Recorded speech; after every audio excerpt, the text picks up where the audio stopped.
Welcome to ప్రజాగారు. నేను మీ దండపాటి కోటేశ్వర. గత 4 సంవత్సరాల నుంచి కైసర్ నగర్ కబ్జాల కొరకు కలెక్టర్ కంప్లైంట్ చాలా వెళ్ళినాయి. ఏదో ఒక ఆర్డర్ తెచ్చుకొని ఏదో ఒక ఆర్డర్ తోటి చేసుకోవడం జరిగింది. ఈరోజు నిరుపేదలు రోడ్ల మీద పడాల్సి జరిగింది. దానికి కారకులు ఎవరు? అది ఒకసారి ఆలోచించాలి. ఎవరు? ఎందుకంటే 1, 2, 3, 4, 10 కట్టినప్పటి వరకు ఏం చేస్తున్నారు రెవెన్యూ డిపార్ట్మెంట్? ఒక విషయం, అక్కడ వందలాది కట్టిన తర్వాత అక్కడ ఏదో నిరుపేదలు వచ్చి ఉండడానికి నివసిస్తుంటే వాళ్ళని ఈరోజు బయటకు పంపించి ఇన్ని విధాలకు ఇబ్బంది పడేలా పరిస్థితి కారకులు ఎవరు? ఇంకొకటి, అక్కడ ఈ బురగరాజు మీద మనం చాలా కథనాలు చేశాము. ఈయన ఒక ఆర్డర్ తెచ్చుకొని ఒక నాలాని కంప్లీట్గా నాలాని కబ్జా చేసి కట్టుకున్నారని చెప్పడం జరిగింది. అలానే అక్కడ నుండి ఎక్కడి నుంచి మన కైసర్ నగర్ నుంచి మిథునానికి వెళ్ళే రోడ్డు 60 ఫీట్లు 100 ఫీట్ల రోడ్, అది ఆ రోడ్డు కూడా కనబడకుండా కబ్జా చేసి మొత్తం కట్టడం జరిగింది. ఈయన 338 ఆర్డర్ తెచ్చుకుంటే 340లో కడుతున్నారు మొర్రో అని చెప్తున్నాం మనం రెవెన్యూ డిపార్ట్మెంట్కి. అది సర్వే చేస్తే 342 338 అని మనం చెప్పాము.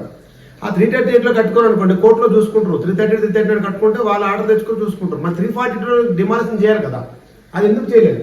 ఈ నాగాది కూడా మనకి కాఫీ కూడా ఇక్కడ ఆర్డర్ కూడా ఎంక్వైరీ కమిషన్ ఏదైతే ఉందో వాళ్ళు ఇక్కడ డిప్యూటీ కమిషనర్ గాజుల రామ అందరికి కూడా ఏమిచ్చారు చూడండి. Indian national centre for Deccan అని ఈ ఒక సంస్థ ఒక 2023 మొన్ననే ఇచ్చింది. ఏమని ఇచ్చింది? నాలా అనేది ఒక నాలానే కబ్జా చేసి బురగరాజు కడితే అది డిమాలిష్ ఎందుకు చేయలేదు? దానివల్ల రేపు పొద్దున్న కైసర్ నగర్ కొన్ని ప్రాంతాల్లో మునిగిపోయే పరిస్థితి వస్తుంది మొన్న వర్షం వస్తే. అందుకొరకు అయితే మొన్న జరిగిన ఈ సిచ్యువేషన్ ఇవన్నీ చూడండి. ఇవన్నీ ఏం చేశారు?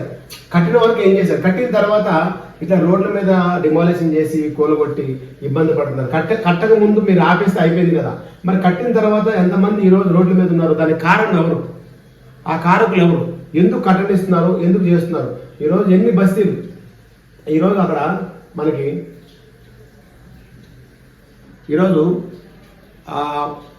ఒక శ్యామ్, లేకపోతే గోపాల్, నాగేష్, ఈ బురగరాజు ఇలాంటి వాళ్ళు ఎంతమంది కడుతున్నారు?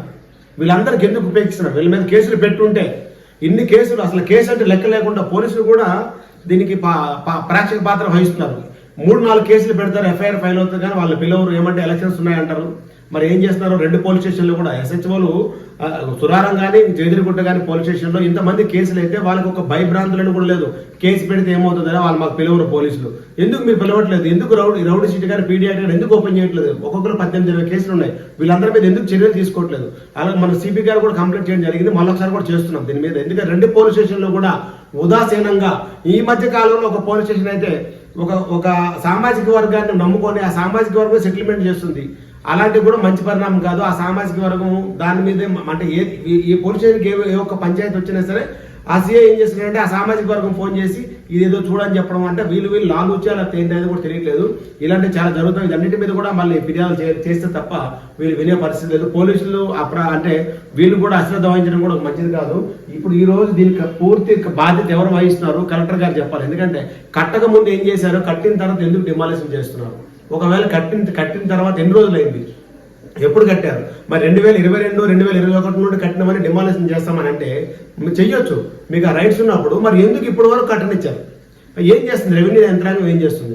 ఒకసారి కలెక్టర్ గారు దీని మీద పూర్తిగా విచారణ జరిపి ఎవరి మీద ఎక్కువ కేసులు ఉండే వాళ్ళకి తప్పకుండా పీడియాక్ ఓపెన్ చేసి ఆ నాలా కానీ ఆ రోడ్డు కానీ ఏముందో అవన్నీ బురగరాజు కబ్జా చేసినవి 338, 339లో కోర్టు ఆర్డర్ వరకు ఉన్నది ఏది ఉందో వాళ్ళకి కోర్టు ఆర్డర్కి సంబంధం ఉంటుంది. కాబట్టి దాని మీద మాకు సంబంధం లేదు. 342లో కట్టినవన్నీ డిమాలిషన్ చేయాలి.